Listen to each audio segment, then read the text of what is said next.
Vozes do Velho Chico.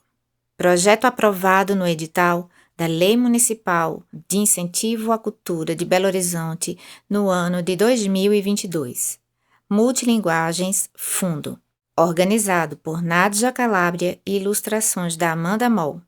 Publicado pela editora Selo Starling. Ficha técnica. Direção e organização Nádia Calabria. Produção executiva Pamela Machado. Autoras convidadas Linete Matias Pretinha Trucá. Ilustradora Amanda Moll. Narradoras de histórias Alessandra Nogueira, Nádia Calabria, Pamela Machado, Isadora Guerce. Músico do audiolivro Estevão Paulo. Compositores das canções: Pai d'Água, Iati, Cavalo da Terra, Cavalo d'Água, Estevão Paulo e Guilherme Benoni. E João, Estevão Paulo. Mãe d'Água, Jéssica Tamietti. Preparadora vocal, Isadora Guerce. Consultoria de escrita de projeto, Gisele Bueno. Prefaciadores, Daniel Meirinho e Olavo Romano. Revisor, Luiz Henrique Soares. Projeto gráfico, Gisele Starling. Editor, Rodrigo Starling. Editora, Selo Starling Editorial. Técnico de gravação do audiolivro, Fernando Basílio. Agradeço afetuosamente a Isabel Calabria, in memoriam, por ter povoado a minha infância de histórias. Às minhas filhas, Laís e Natália, e ao meu filho Vitor, por terem me permitido contar e recontar histórias desde quando eram crianças até hoje. Ao meu companheiro Dove, que me apoia em todas as minhas aventuras de narradora de histórias e aprendiz de escritora. A Pretinha Trucá e a Linete Matias, que nos presentearam com histórias maravilhosas, e por meio delas, as vozes do Velho Chico irão ecoar e chegar a mais e mais pessoas. A Jéssica Tamietti, Estevão Paulo e Guilherme Benoni, pelas composições que dialogaram perfeitamente com o nosso audiolivro.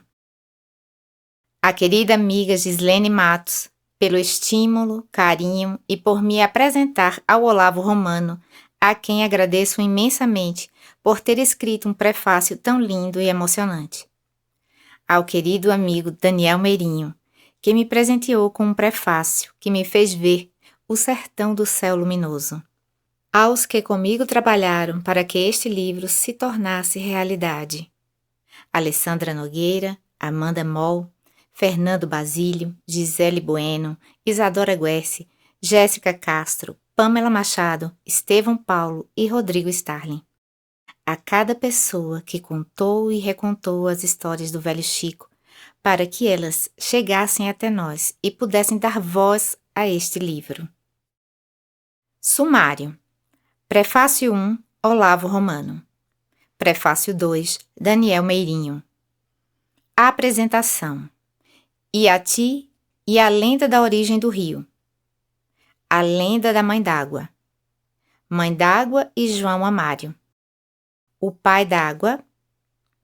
Cavalo d'Água. A lenda do surubim beijador. Neguinha d'Água.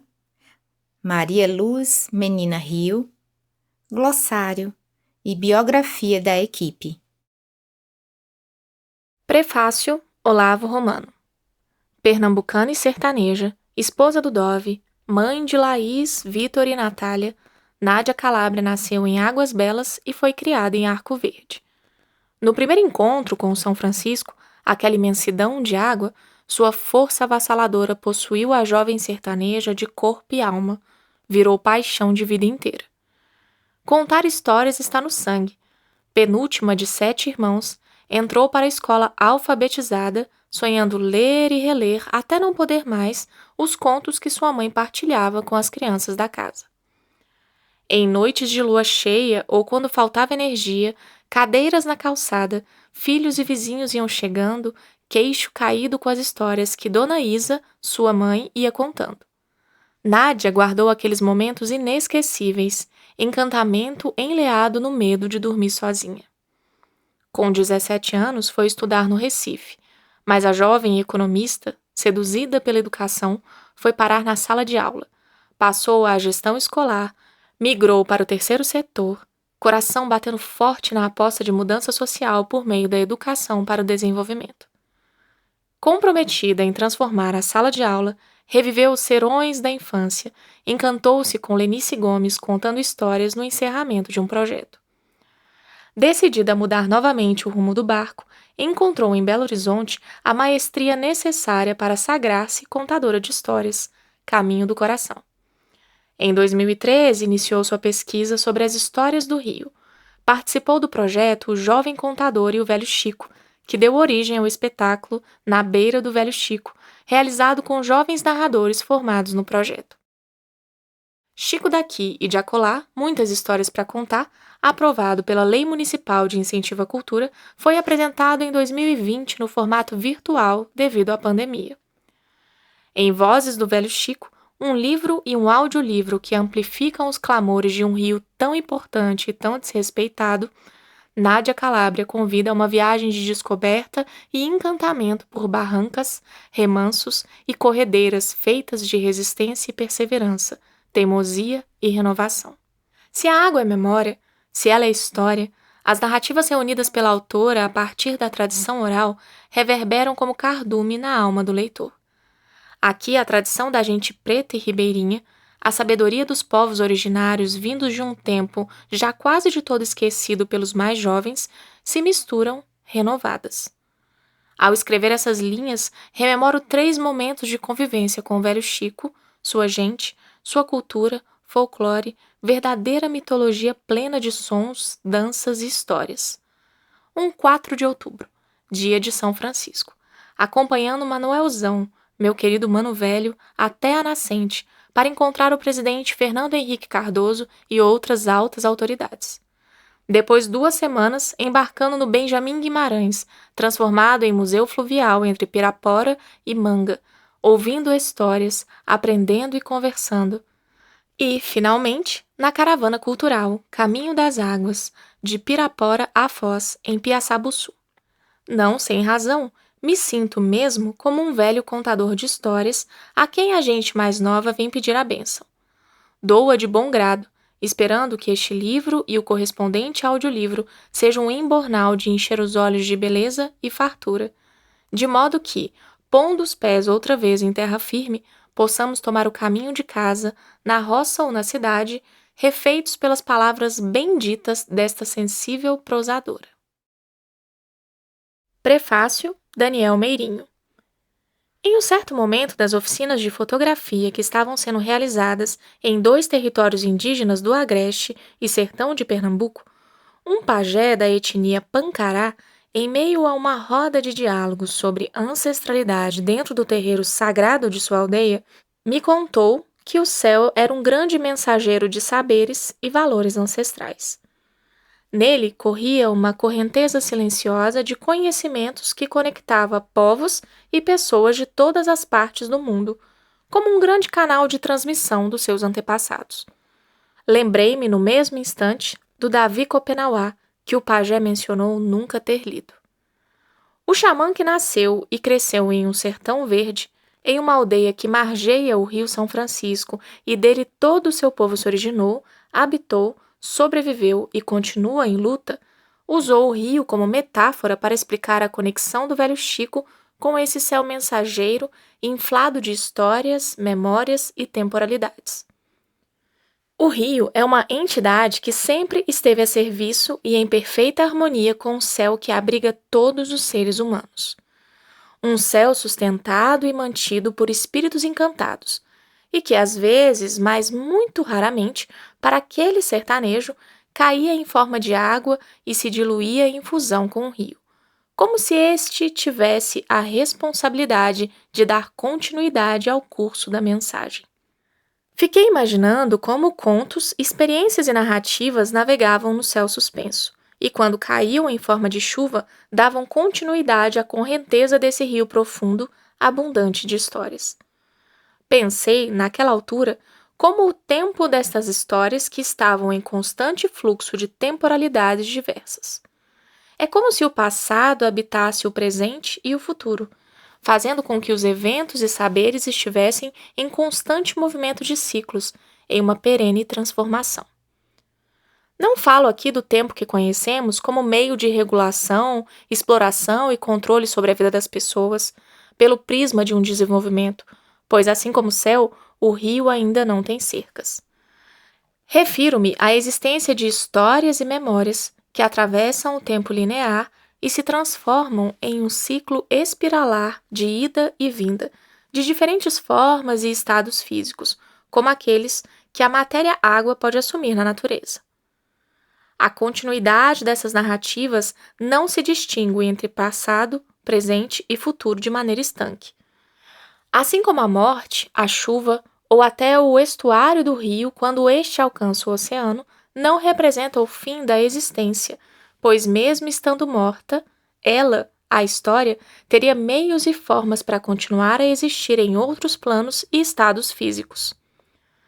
Na fala do pajé, o passado, o céu e o rio estão concomitantemente relacionados, como lugares de saberes e de experiências acumulativas, que também habitam o presente e o futuro, sendo também por eles habitado. O livro Vozes do Velho Chico se alinha a esse fluxo, a serviço do céu e do rio, como um mensageiro que ajuda no curso de movimento destas histórias, mas também como meio de contato entre comunidades rurais, de pescadores, povos originários, etnias indígenas e quilombolas, por meio da valorização de suas memórias, materializadas em 8 histórias da tradição oral. Nádia Calabria incorpora uma performatividade tradutiva através do seu exercício de textualização do discurso oral, de forma respeitosa aos seus múltiplos agenciamentos e lugares enunciativos. Seu trabalho passa por conectar e superar as grandes distâncias ainda existentes entre a cultura oral e a tradicional, produzida por diversas semânticas e línguas de diferentes povos, como quem se dedica ao ofício de conservar e transmitir a palavra alheia. Os contos míticos que fundam e margeiam o Rio São Francisco se encontram neste livro que fala de si, uma mulher sertaneja, mas dirigida a nós, que buscamos entender esse território encantado. Seus contos e modos de falar só podem ser reconhecidos após termos claro esse lugar do qual ela se constituiu como guardiã de memórias do sertão desde sua infância. Sua voz e sua poética são marcadas por um lugar e por um território cultural nos quais ela se inscreve e se insere. Só assim consigo entendê-la melhor e aconselho que façam o mesmo. Apresentação. É com grande alegria que apresento Vozes do Velho Chico, um livro que nasceu de uma paixão por esse rio tão exuberante e poderoso, que tem sua nascente nos Chapadões de Minas Gerais e atravessa áridos sertões para, enfim, encontrar o mar. Berço de lendas, mitos e histórias de alumbramento e trancoso, que habitam suas margens. Rio formoso, cujo corpo serpenteia a terra por seus mais de 2.800 quilômetros de extensão. O Velho Chico atravessa 5 estados brasileiros, levando em suas águas a riqueza artística e cultural dos povos ribeirinhos, indígenas, quilombolas, comunidades rurais e urbanas que constituem a bacia do Rio São Francisco. Com a intenção de registrar e reconhecer a importância cultural e artística dessas comunidades, este livro é constituído por 8 histórias que retratam a magia e a diversidade da tradição oral do Velho Chico e seus afluentes. As histórias que compõem este livro foram coletadas, escritas e reescritas com respeito e reverência. Este livro é um registro das vozes do Velho Chico, por meio da literatura e da arte da palavra, que intenta promover a disseminação e a valorização da cultura dos povos que vivem em suas margens e do próprio rio. Espero que estas histórias te encantem, assim como encantaram a mim e tantas outras pessoas. Agora, prepare-se! Ao abrir este livro, você encontrará personagens mágicos e reais, como a Mãe d'Água, o Pai d'Água, o Cavalo d'Água, o surubim beijador, a neguinha d'água e a Maria Luz. Aproveite a leitura e deixe-se levar pelas águas mágicas do velho Chico. Nádia Calabria. Iati e a lenda da origem do rio. História da tradição oral, adaptada por Nádia Calabria e interpretada por Alessandra Nogueira. Em um tempo muito distante de hoje, no alto dos Chapadões, havia uma grande aldeia indígena e lá vivia a jovem Iati, a mais bela de todas as mulheres que já se havia visto por ali. Ela era noiva do mais forte e corajoso guerreiro daquele povo. Eles eram tão apaixonados que estavam sempre perto um do outro. Desde pequenos, já corriam juntos e livres pelas terras do seu povo. Eles estavam prometidos um ao outro e, quando atingissem a idade certa, se casariam. Mas, certo dia, uma grande guerra começou nas terras do norte e todos os guerreiros foram convocados para a luta, incluindo o noivo de Iati. Eles se despediram entre abraços e juras de eterno amor. Iati subiu no mais alto penhasco e ficou olhando seu amado se afastar, junto a todos os outros guerreiros. E eram tantos, e seus passos eram tão fortes que foram deixando um sulco na terra por onde passavam. Quando já não dava para avistar os guerreiros, nem sequer a poeira gerada por seus passos, a jovem começou a chorar sem consolo.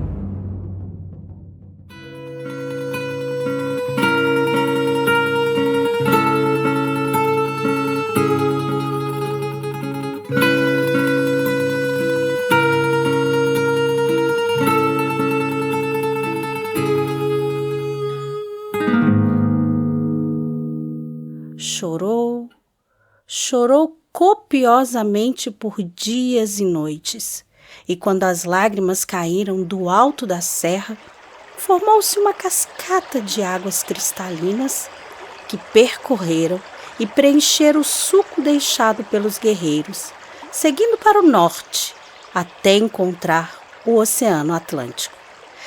Essas lágrimas de amor e saudade se transformaram no Opará, o grande rio-mar, hoje conhecido como Rio São Francisco, ou Velho Chico, que continua a desaguar no mar.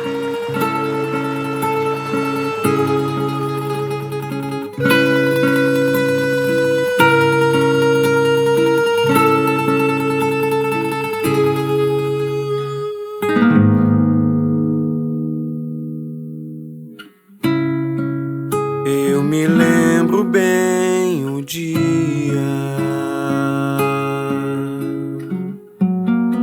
que tudo se modificou na poeira do caminho. Vi partir o meu amor. Tão valente ele me disse: me espere, por favor. E a partir desse momento, tanto tempo se passou. O que era belo se acabou na beira do rio. Eu esperei o meu amor na beira do rio, e ele ainda não voltou na beira do rio. E os meus olhos então chorou na beira do rio. Na beira do rio.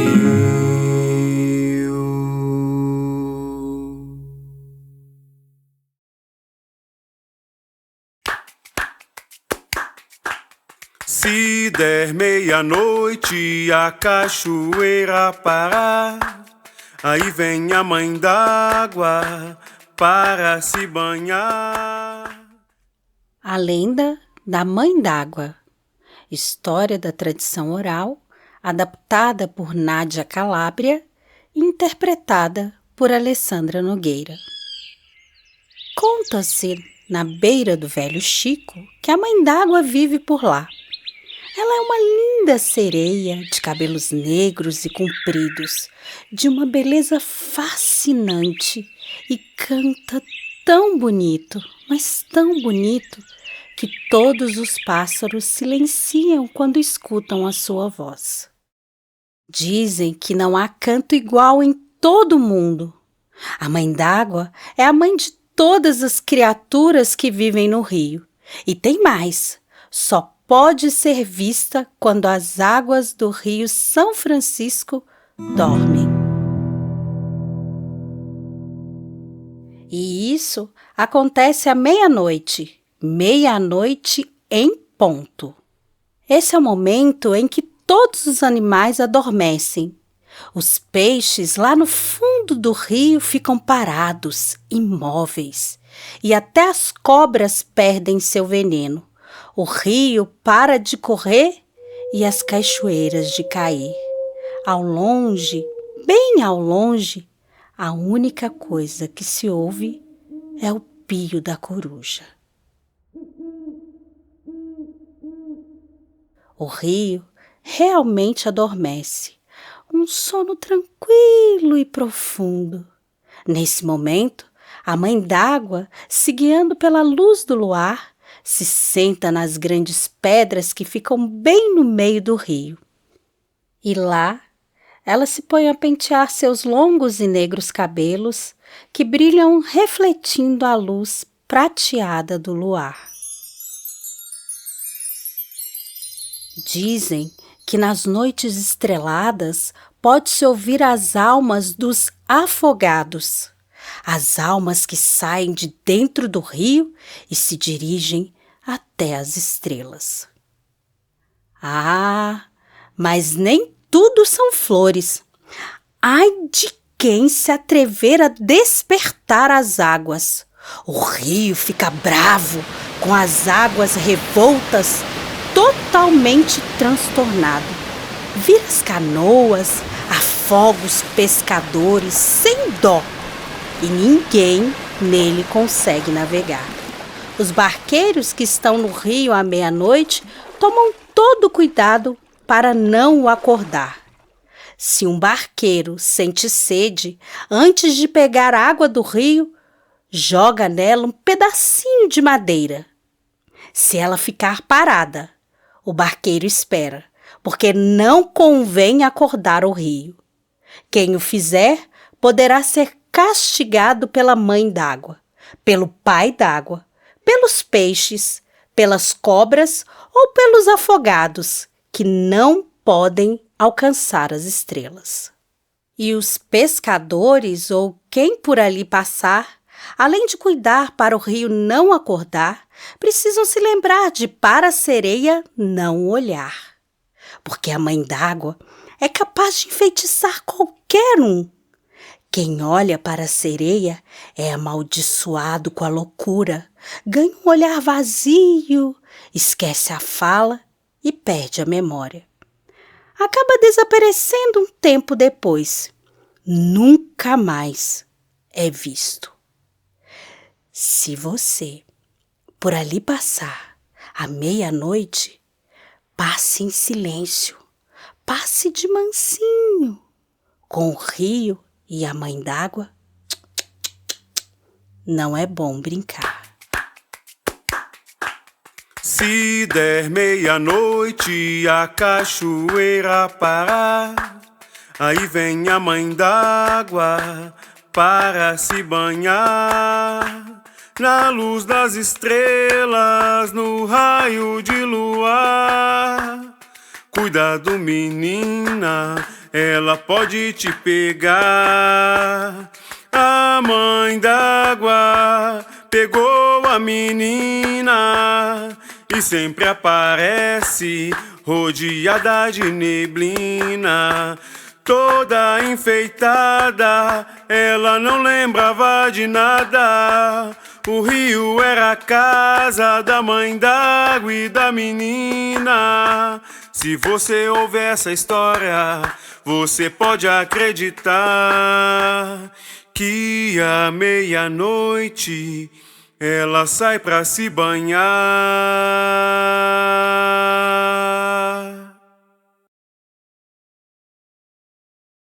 Mãe d'Água e João Amário. História contada por Pretinha Trucá e interpretada por Isadora Guerce. Ê, João, ê, João, ê, João, ê, João. Essa história aconteceu há mais de 50 anos, com o indígena João Amário. É uma história um pouco triste, mas que nos ensina que a relação com a encantaria tem que ser de humildade, de muito respeito. Você não pode desdenhar, você não pode fazer qualquer coisa que provoque este mundo, porque eles, os encantados, não gostam disso.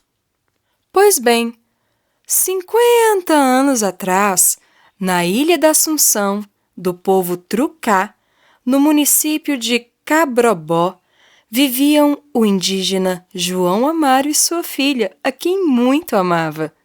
João Amário gostava muito de pescar. Seu prazer era viver nas águas do Rio São Francisco, pescando com sua cadelinha, que sempre o acompanhava na pescaria. Para conseguir muitos peixes, João Amário fazia um acordo com a Mãe d'Água. Ele entregava oferendas para a Mãe d'Água e, em troca, ela daria muitos peixes. E assim acontecia. Ele sempre voltava para casa com o alimento garantido.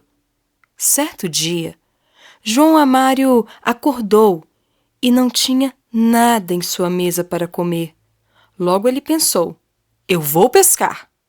Dirigiu-se ao rio e percebeu que sua cadelinha não estava com ele, mas pensou que ela o seguiria logo depois, como era de costume.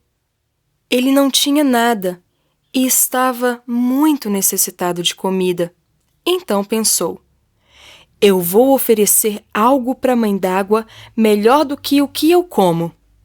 Então, ele entrou no Rio São Francisco e começou a dialogar com a Mãe d'Água. Eu te ofereço e te dou os primeiros olhos que eu encontrar quando eu terminar a pescaria, para que a senhora possa ter como oferenda. E assim, ele pegou peixes e mais peixes, ficou muito alegre e encerrou a pescaria. Mas, ao sair da beira do rio, no caminho, quem ele encontra? A sua filha linda, que vinha sorridente e maravilhosa. Quando a viu, começou a se entristecer, porque se lembrou da promessa que tinha feito à Mãe d'Água, de que lhe entregaria os primeiros olhos que encontrasse. João Amário caiu numa tristeza profunda, pegou a menina e os peixes e foi para casa. Quando chegaram, a menina adoeceu e, em 3 dias, ela faleceu. E ele chorou, se angustiou, se culpou. Ele ficou muito arrependido por dizer que entregaria os primeiros olhos que encontrasse. Mas não imaginaria que os primeiros olhos seriam os de sua filha. João Amário achou que a cadelinha iria acompanhá-lo ao rio e, infelizmente, não foram os olhos da cadelinha que ele viu. De tanto sofrimento. João Amário foi embora e até hoje a gente não sabe o que aconteceu com ele. Então, essa história é a minha preferida, mas ela é triste. Ao mesmo tempo, ela diz para mim que essa relação com os encantos das águas tem que ser de muito respeito, de muito cuidado, porque eles cobram. Aquilo que a gente promete para a Mãe d'Água, a gente tem que dar. E aquilo que ela promete dar, ela também cumpre. Ê, João, ê, João, ê, João, ê, João. O Pai d'Água. História da tradição oral, adaptada e interpretada por Nádia Calabria.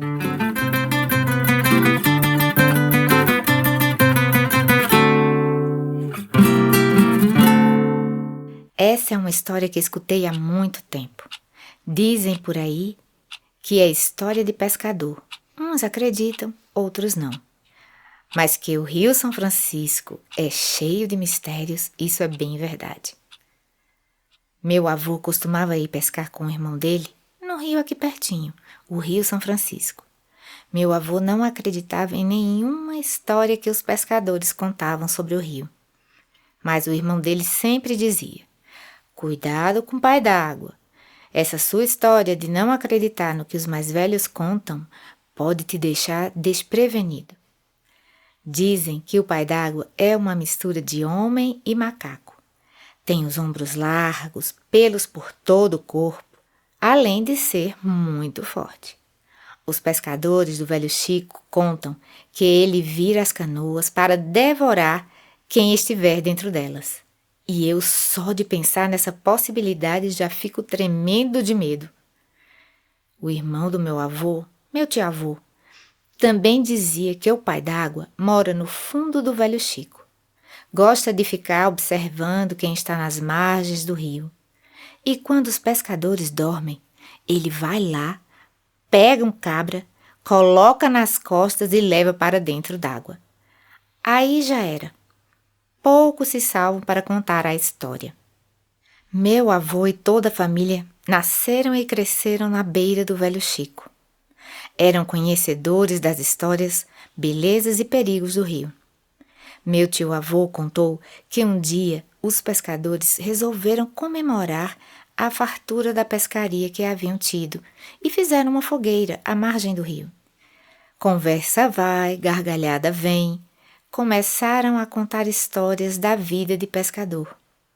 O seu Zezé, o mais velho do grupo, disse: Teve uma vez que eu estava ajeitando minha rede no barco e escutei um barulho. Fui olhar e vi. Era o Pai d'Água pegando uma briga com a onça pintada. Foi coisa feia de se ver. Eu não sabia que era o mais forte dos dois, mas quando o Pai d'Água conseguiu levar a pintada para dentro d'água, pronto, não teve mais jeito para a pobre da onça. De repente, não se viu e nem se ouviu mais nada. Nessa hora, meu avô se levantou da roda e disse: Isso é conversa de pescador. Duvido que a onça perderia essa briga. Isto é, se o tal Pai d'Água existisse mesmo. Então ele deu uma risada e foi embora. Por mais que todo mundo falasse e o próprio irmão contasse tudo, com riqueza de detalhes, meu avô não acreditava em absolutamente nada daquilo. No dia seguinte, o sol apareceu cedinho, como sempre, e era dia de trabalho na roça. Meu avô não gostava desse trabalho e deu um jeito de ir pescar sozinho. Disse que ia pescar para a família almoçar. Todo mundo avisou para ele ter cuidado e ver bem onde ia jogar sua rede. Ele retrucou que já sabia o que fazer e logo voltaria. Ele subiu no barco e pensou: escapei do trabalho na roça.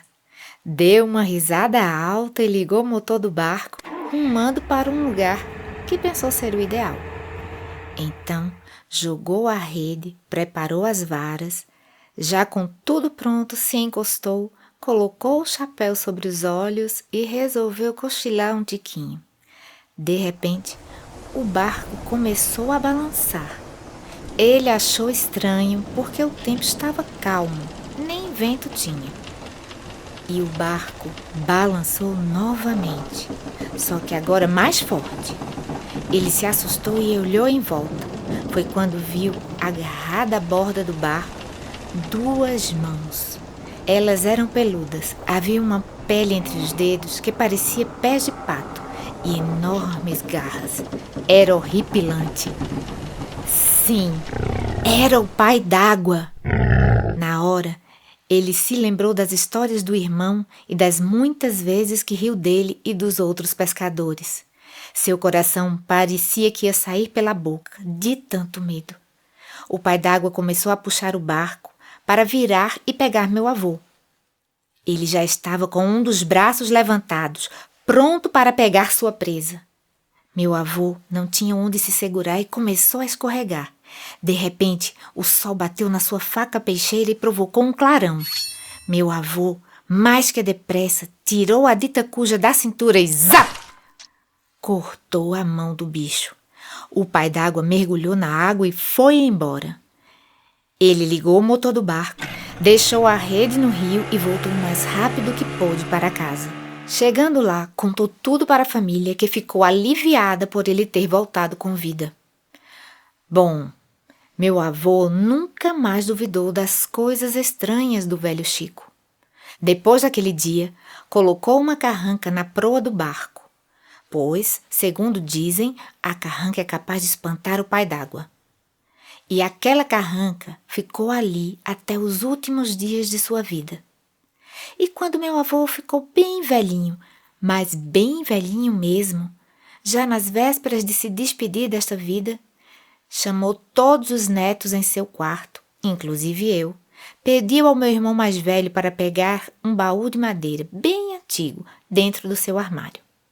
Ficamos todos na expectativa para ver o que havia dentro. Então meu avô pediu para abrir o baú. Quando olhamos lá dentro, no fundo, estava a mão do pai d'água.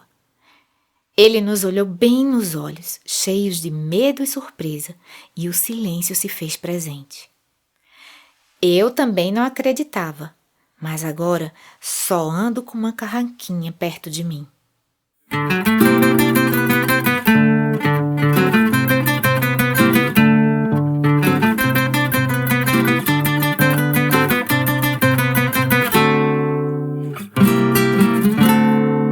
Corre um boato na beira do velho Chico, e muita gente diz que pode comprovar, mas não se sabe se é feio, se é bonito, se é lenda, se é mito, mas agora eu vou contar.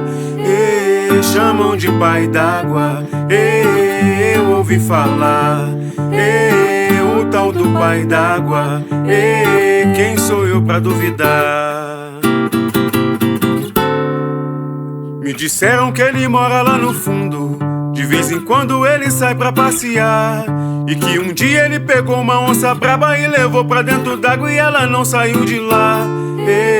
Chamam de pai d'água, eu ouvi falar. O tal do pai d'água, quem sou eu pra duvidar? Tem pescador que jura que já viu a fera, lutou com ela para poder escapar. Bota a carranca bem na proa do barquinho, faz a reza bem baixinho, pro seu barco não virar. Chamam de pai d'água, eu ouvi falar. O tal do pai d'água, quem sou eu pra duvidar? Se é guardião, quem sou eu pra duvidar? É assombração, quem sou eu pra duvidar? Faz a proteção, quem sou eu pra duvidar? Não duvido não, quem sou eu pra duvidar? Chamam de pai d'água, eu ouvi falar. O tal do pai d'água, quem sou eu pra duvidar? Chamam de pai d'água, eu ouvi falar. pai d'água. Quem sou eu pra duvidar?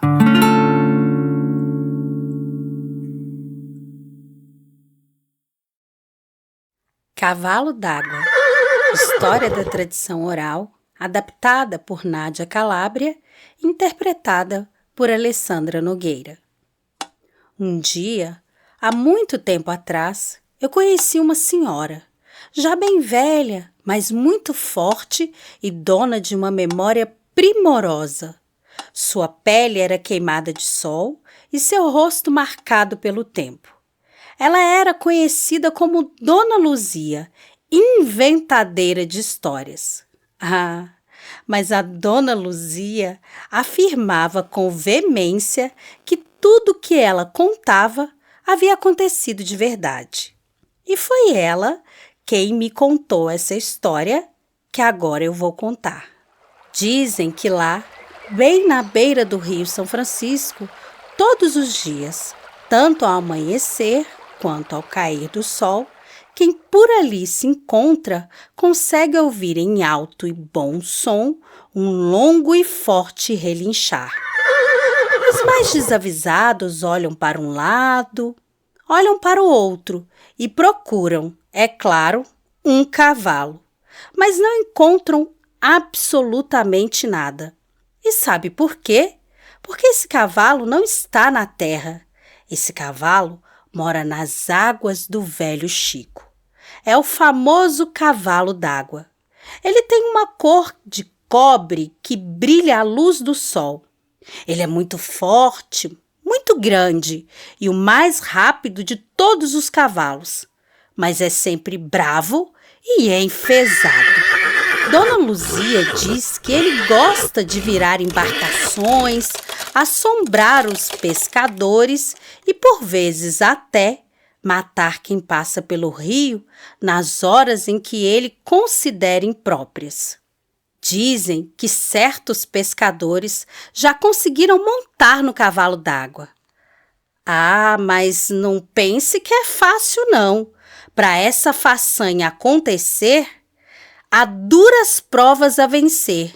E, além de tudo, é preciso a permissão de seu dono, o pai d'água, que não é nada manso também.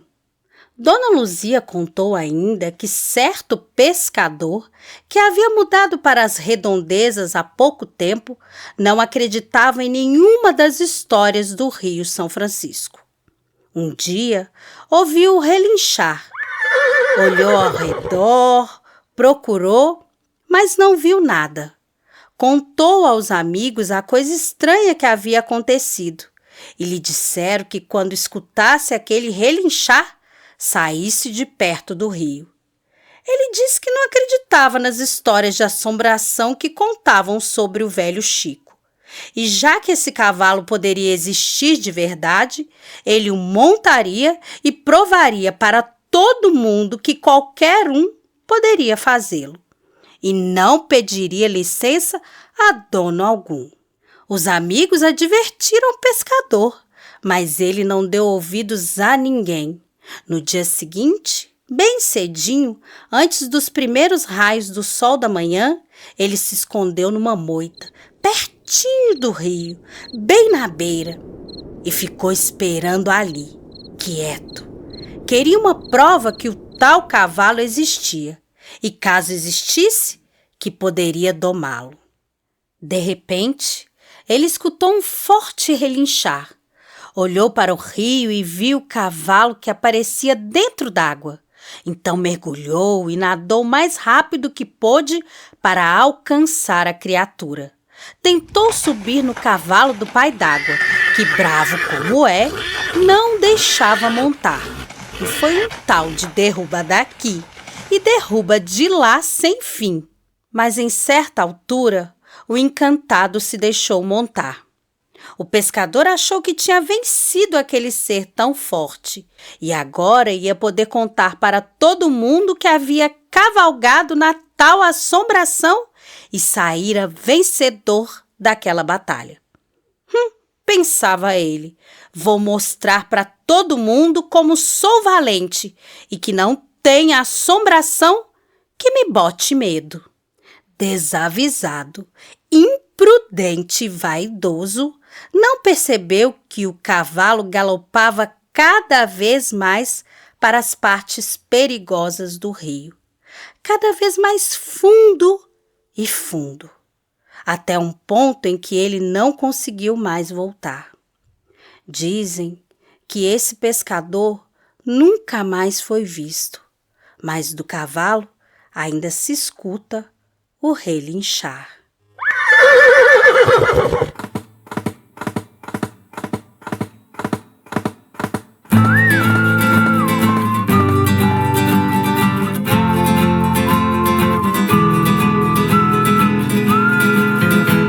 Cavalo da terra, um dia foi cavalo nobre, brilhava ao sol com seu pelo de cobre, fugiu para as águas para não ser caçado.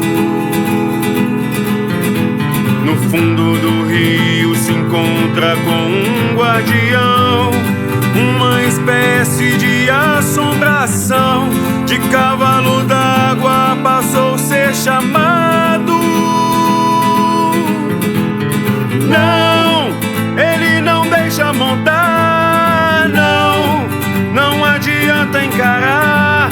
Não tente bancar o esperto mais forte que todos. Mais vale um covarde vivo que um valente morto. Não, ele não deixa montar, não adianta encarar. Não tente bancar o esperto mais forte que todos. Mais vale um covarde vivo que um valente morto.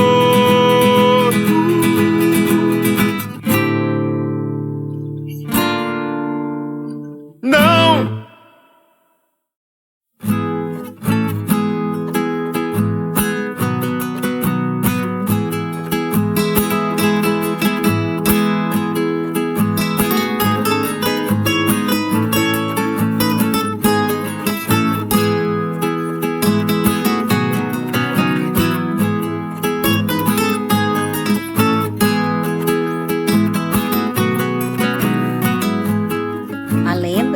Surubim Beijador. História da tradição oral, adaptada por Nádia Calabria e interpretada por Alessandra Nogueira.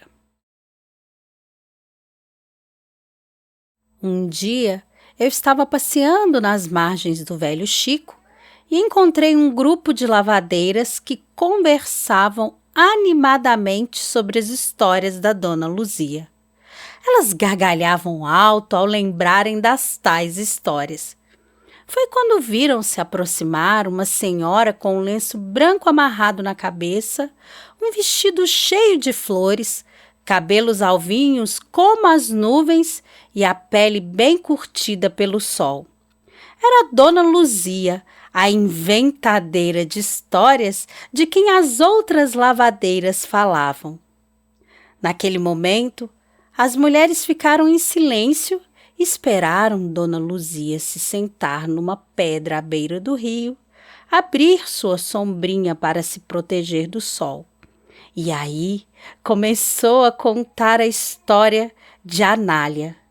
E ela começou assim: Maria Anália é o nome da cabocla mais bonita que já se ouviu falar por aqui. Ela era tão linda que todos os rapazes da pequena cidade onde ela morava suspiravam por Anália, mas ela só tinha olhos para o seu marido, seu grande amor.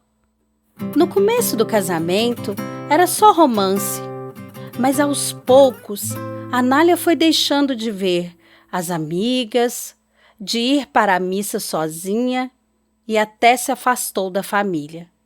Quando uma amiga ou até mesmo a mãe lhe dizia: Anália, cuidado com os ciúmes desse cabra, ela respondia que era muito amor o que ele sentia.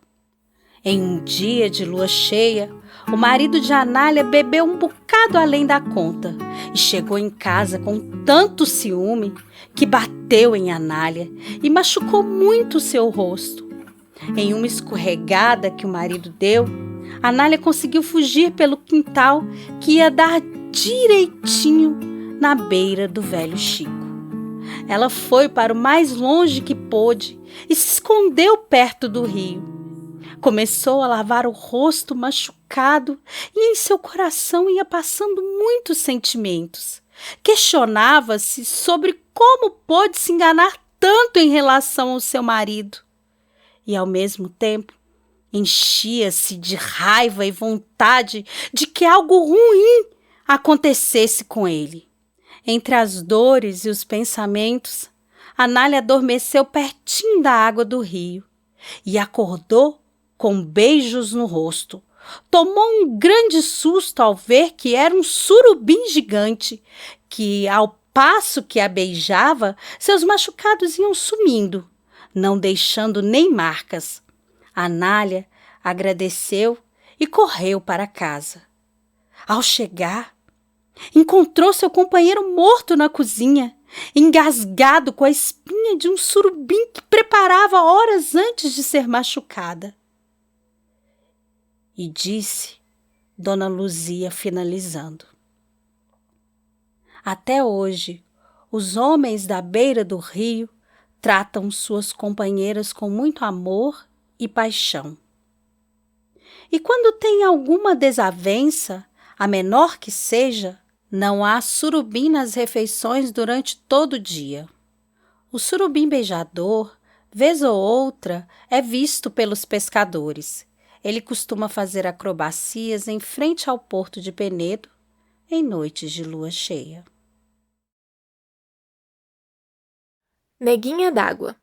História de Linete Matias, interpretada por Pamela Machado. Quem vive na beira do rio sabe que não se pode descuidar de criança pequena. De vez em quando, uma desaparece e a mãe fica desesperada. Será que morreu ou foi levada pelos encantados? Quando a criança fica sozinha e o nego d'água vê, pega a criança e leva para passear, conhecer os encantos do fundo do rio. Se a criança chora, ele rapidamente a traz de volta. Se não chora, ela fica, se transforma em encantado. Acontece também de humano criar filho de encantado. Certa vez, a neguinha d'água resolveu brincar sozinha em terra firme. Sua mãe nega d'água alertou-a do perigo. Neguinha, precisa ficar atenta ao nascer do sol. O dia é do humano e a noite é do encantado. Neguinha d'Água gostava de amanhecer brincando com caranguejo vaza-maré à beira do rio, na areia. Um dia, cedinho, Maria Seca, uma mulher que beirava os seus 50 anos, viu a cena do quintal da sua casa. A Neguinha d'Água gargalhando, fazendo o caranguejo vaza-maré sumir e reaparecer nos buracos à beira do rio. Maria era chamada de Maria Seca porque era casada e nunca conseguiu engravidar. Ela sentia a tristeza quando passava na rua e o povo gritava: "Lá vai Maria Seca!" Maria sentiu amor pela menina, pelo rastro da água que a menina deixava e pela textura da pele. Maria sabia que a menina era encantada. Neguinha d'Água percebeu Maria olhando e nem se importou, continuou sua brincadeira. Maria foi se aproximando. A neguinha olhou para ela e sorriu. As duas ficaram horas brincando com os caranguejos. Maria fez os caranguejos boizinhos, criando um cercado de areia. Maria segurou na mão da menina e a levou para dentro de sua casa. Fechou portas e janelas. O marido de Maria, que estava viajando, chegou e achou estranho, àquela hora da manhã, a casa toda fechada. Maria! Maria rapidamente abriu a porta e o puxou para dentro. O homem viu a menina. Mulher, o que você fez? Não se pode mexer com o povo das águas. Ande! Vamos devolvê-la para o rio. Não, marido. Ela é minha. Eles vão sentir falta dela, mulher, e pelo cheiro vão bater aqui. Marido, A gente muda para bem longe do rio. Vamos morar no sertão, na casa que era da sua mãe. Lá eles não chegam. Ela vai ser a nossa filha. Maria estava decidida, e nada e ninguém a faria mudar de ideia. Apressadamente, arrumaram tudo e partiram sem deixar rastros. Quando a neguinha sentia falta de casa, seu corpo ressecava e sua pele rachava como um riacho seco no sertão. Maria providenciava uma bacia com água e mergulhava a menina, e logo ela se umedecia. A menina cresceu rápido. No sertão, Maria não era mais seca. Era Maria, mãe da neguinha. Neguinha era doida por água. Sua mãe tratou logo de inventar uma história de promessa para afastar a menina do rio. Você nasceu empelicada, dentro da bolsa, quase não vinga. Fiz promessa. Se você vingasse, nunca iria tomar banho no rio. Neguinha, mesmo mocinha, obedecia. Acontece que de tempos em tempos, os amigos da neguinha se juntavam para fazer passeio à beira do rio. Mãe, eu já estou moça. Será que essa promessa não está paga? A mãe respondia: Não, neguinha, a promessa é para a vida toda. Ciente da obediência da neguinha, Maria foi para a roça. Maria saiu pela porta da frente e Neguinha pela porta dos fundos. Neguinha caminhou por uma estrada de barro alaranjada e debaixo de um pé de trapiá, os amigos estavam amontoados em cima de uma carroça. Simbora pro rio, Neguinha! Neguinha correu e subiu na carroça. Seu coração batia tão forte que fez vez de sair pela boca. Na metade do caminho, ela sentiu o cheiro do rio. Sua pele ressecada começou a ficar úmida. Era a carroça andando e um rastro d'água ia se desenhando na estrada. — Tudo bem, Neguinha? Que tanto de suor é esse? Perguntavam os amigos. Neguinha sorria, nada falava, só sorria. A carroça passou por cima de um paredão de pedra e lá de cima dava para ver o rio. Neguinha desceu da carroça e correu. Correu cortando a mata. Volta, Neguinha! Gritavam os amigos. Ela correu para a água, pulou do paredão, mergulhou no rio e desapareceu. A mãe, Maria, ao chegar da roça, encontrou a casa vazia. Seu coração soube o que tinha acontecido.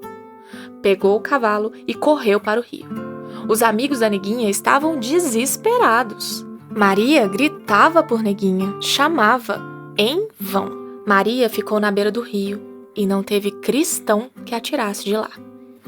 O marido fez um barraco e a deixou. Dia e noite, Maria ficava olhando o rio, na esperança de Neguinha voltar. Certa vez, enquanto dormia, Maria sentiu alguém deitar ao seu lado, de corpo molhado. Ela não quis abrir os olhos, ficou quieta. Ao amanhecer, dava para ver as pegadas molhadas marcadas da casa até o rio. Meses depois, Maria sentiu seu ventre chutar. Ela não estava mais só. Tinha uma vida sendo formada dentro dela. Uma criança para chamar de sua. E ela, Maria, mulher que germina. Maria Luz, a Menina Rio. Autoria e interpretação de Nádia Calabria. Ela nasceu e se criou à beira do velho Chico. Filha e neta de pescador, menina feliz, desperta, filha e irmã do rio, da terra e do vento. Seus olhos meio puxadinhos eram da cor de jabuticaba e seu sorriso sempre aberto para a vida. Assim era a menina Maria Luz. Januário, pescador experiente, conhecedor das manhas e artimanhas do Rio São Francisco. Ele ensinava tudo para a menina, mesmo que sem querer, pois ela ficava sempre atenta a tudo que o pai fazia. Aliás, diga-se de passagem, Januário era mais que pescador. Era marceneiro, construtor de barcos, pedreiro, agricultor e pai da menina Maria Luz e mais 5 filhos. Quando criança, lá pelos 5, 6 anos, Maria gostava mesmo era de pescar com o pai. como ela dizia, de correr a rede no rio. Januário sabia quais eram as horas boas para pescar. Ele gostava de sair bem cedinho, na hora da maré. O sol ainda nem tinha acordado direito e ele começava a preparar tudo para sair. Quem quisesse ir junto tinha que madrugar, pois não esperava por ninguém. Afinal, não podia perder a hora oportuna. Maria já sabia. Passava a noite de olho e quando escutava o menor ruído, era sinal que estava na hora. Então, ela pulava da cama na maior alegria. Januário olhava e exclamava: Eita, menina danada! E dava risada. Vamos, Maria, hora de ir para o rio. E lá iam os dois para o velho Chico. Januário corria à rede e voltava para casa satisfeito. A menina com um sorriso de canto a canto do rosto.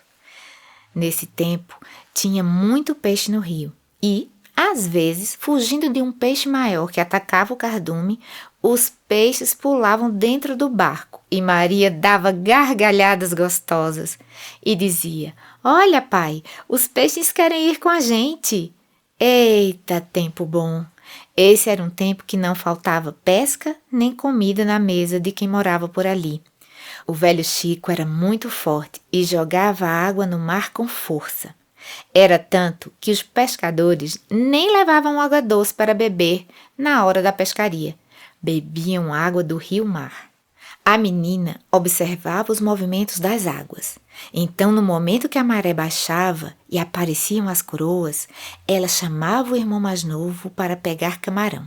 Ele era seu companheiro de aventuras, a quem ela ensinou direitinho tudo o que sabia sobre o rio, seus mistérios e encantos. Ela dizia: Olha, só pegue os camarões grandes, deixe os pequeninos para que cresçam. E era uma festa. Maria sempre foi meio diferente das outras meninas. Ela se importava com tudo que dizia respeito ao velho Chico. Ela sabia que aquela comunidade tirava seu sustento do rio, por isso mesmo era preciso cuidar para não faltar. Não gostava que pescasse os camarões e peixes pequenos, pois não eram vendidos e nem seriam um alimento dos próprios pescadores. Então, voltavam para o rio, só que já sem vida. Ela dizia: Se não vai comer e nem vender, para que pegar? Deixe os filhos do Rio São Francisco viverem. Certo dia, Maria viu pessoas jogando lixo no rio e ficou muito brava. Foi uma briga danada. Era difícil para a menina entender quem morava ali e não tinha uma relação de respeito e amor pelo velho Chico. Ela já sabia e sentia que a vida dela e a de todos que moravam perto do rio eram ligadas por um fino fio que eram como um cordão umbilical. Todo mundo já conhecia a mania de arengar que aquela menina tinha. Alguns ficavam zangados por ela mostrar o que estava errado. Outros zoavam dela e diziam: Januário, essa tua menina é meio doidinha. Gargalhavam ao dizer isso. Januário ficava bem chateado, pois olhava para a menina e conseguia ver todo o seu amor pelo rio e pela vida. A menina tinha o rio dentro do seu coração e ela estava no dele. Era uma relação de amor. O rio era sua mãe, o seu pai, o seu irmão. Quando as coisas não estavam boas, Maria corria para dentro d'água e chorava. O velho Chico acolhia a sua dor. E Maria repetia inúmeras vezes: Não sou Maria sem o rio. Podiam até ter colocado meu nome de Maria do Rio e não Maria Luz. Maria foi crescendo e a sua relação com o rio foi ficando mais forte. Ela continuava pescando, mas conhecia muito mais o caprichoso Rio São Francisco. Sabia a hora de fazer cada coisa. Quando ela via o vento arrepiando a pele do rio, sabia que sopraria as velas e o barco ia mais veloz. Era hora de se segurar. Sabia a hora certa que conseguiria atravessar o rio nadando e quando deveria esperar. Um dia, Maria recebeu sua prima Nina, que morava no sertão. As duas tinham a mesma idade, mas tinham vivências totalmente diferentes. Era tempo de férias e Maria levou Nina para conhecer o rio. A menina ficou maravilhada com tanta água. mas com medo de chegar perto, afinal, ela não sabia nadar. Maria ensinou Nina a entender um pouquinho o rio. Elas passaram a brincar juntas na margem do velho Chico e nadavam na beirinha, para Nina ir se acostumando. Era época de caju e as duas decidiram ir juntas colher a fruta com um grupo de moradores da comunidade. A noite estava estrelada e a lua cheia iluminava o caminho até os cajueiros. Havia um cheiro doce no ar. Era cheiro de fruta madura. Maria dizia para Nina: "Não pegue esse caju pequeno, ele é o maturi, ainda não está no ponto de colher." Enquanto colhiam, Maria viu que muitas pessoas estavam jogando fora a polpa do caju, levando apenas as castanhas. A menina não teve dúvidas. Pegou tudinho, encheu sua cesta enquanto Nina ria da sua mania de não desperdiçar nada. Em casa, Maria entregou a cesta para sua mãe, Dona Rosa, que sabia exatamente o que fazer com cada pedaço da fruta. Então teve muitas iguarias, teve suco, doce em calda, carne de caju e um tanto de coisas gostosas para a família toda. As meninas sentiram o tempo passar rápido como a água do rio e logo chegou o fim das férias. Nina chamou Maria para se despedir do velho Chico, onde elas inventaram muitas brincadeiras, onde Nina sentiu o frescor do vento no final da tarde, onde as duas conversaram e fizeram muitas partilhas, especialmente sobre as sabenças do rio e do sertão do céu luminoso.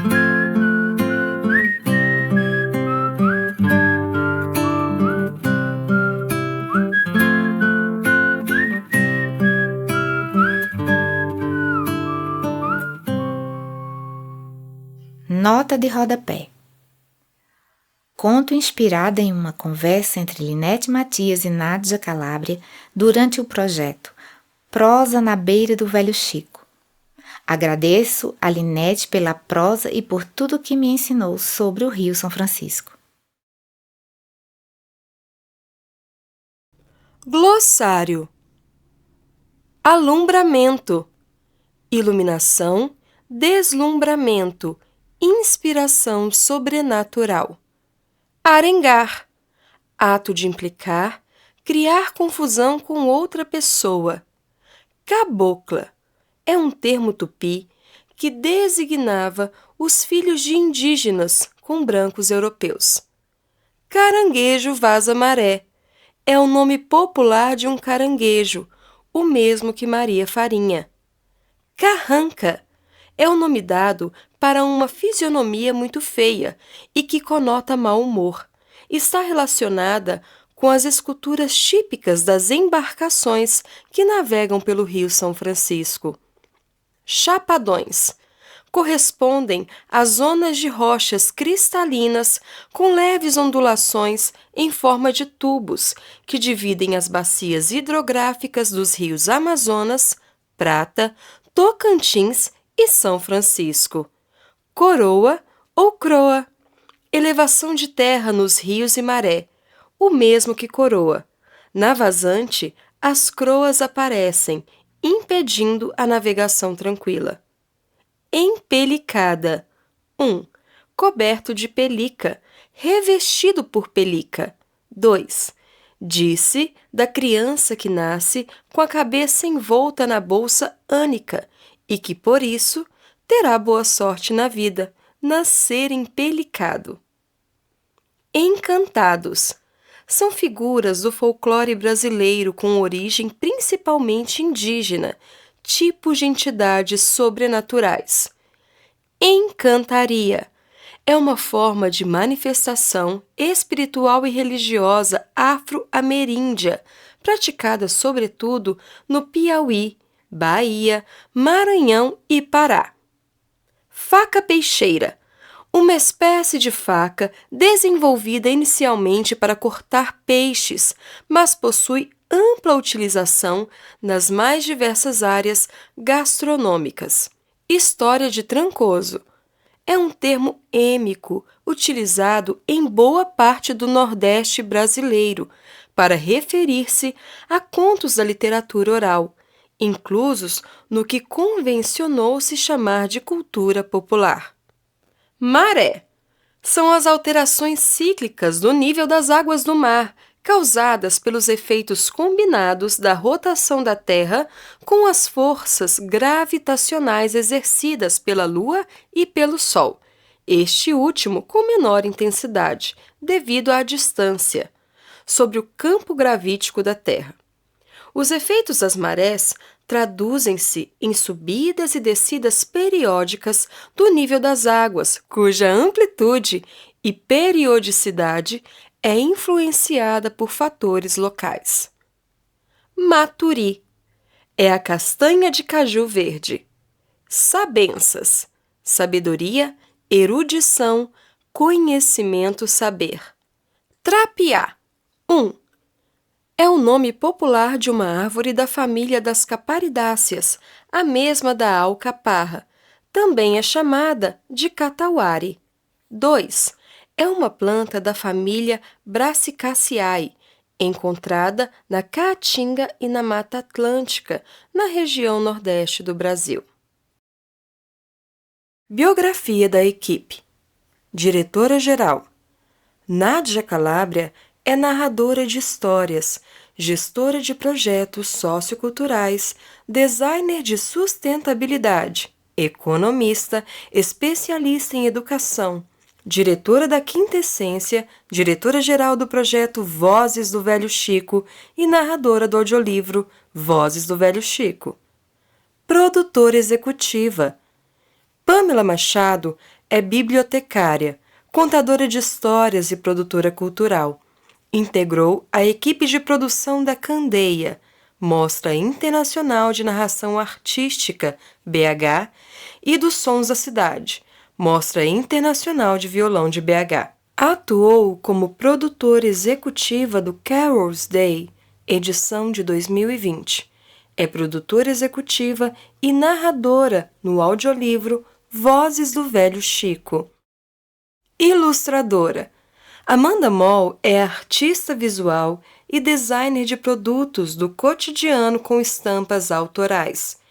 Arte, para mim, é fôlego e uma forma viciante de transformar nosso caos em poesia. Autoras convidadas. Linete Matias é autora da história Neguinha d'Água.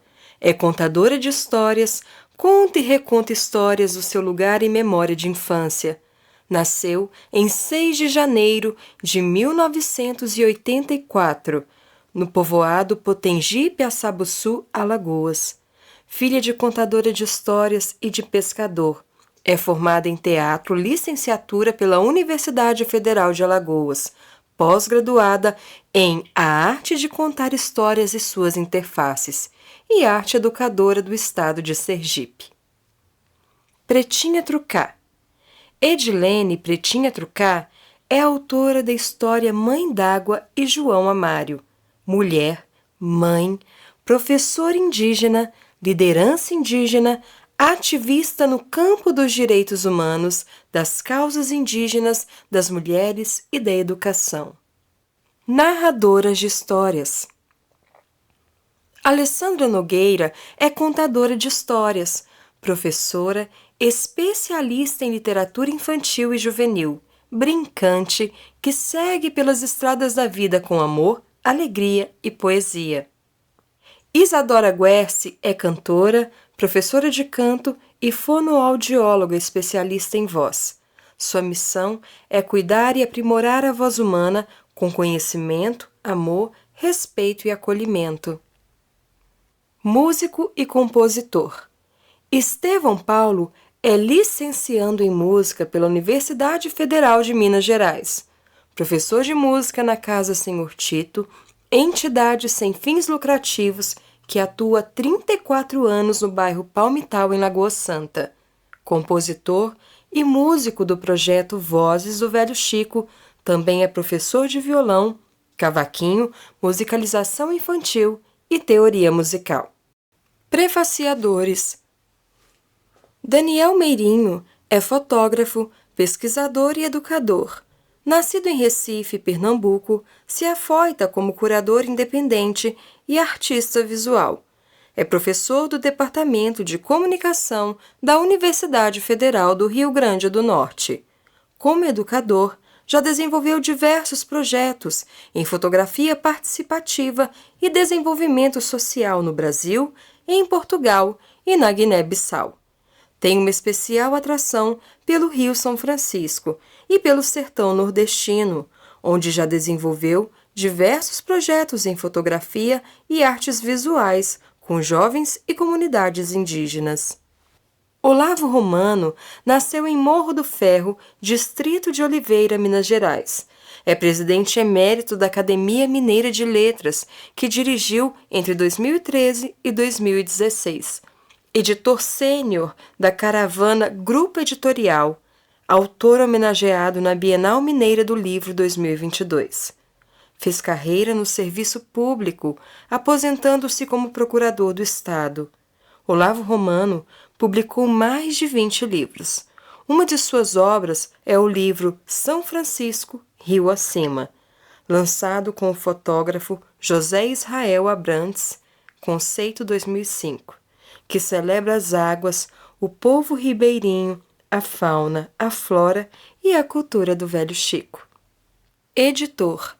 Rodrigo Starling é filósofo, escritor e poeta, natural de Belo Horizonte, Minas Gerais, pós-graduado em Gestão de Políticas Sociais e mestre em Ciências Políticas, autor de 14 livros, figura em coletâneas do Brasil e exterior. É sócio fundador do selo editorial Starling e idealizador da coleção Flores do Caos, homenagem pelos 200 anos de Charles Baudelaire. Técnico de gravação do audiolivro. Fernando Basílio é professor, engenheiro mecatrônico e de áudio, proprietário do Estúdio IF-BH.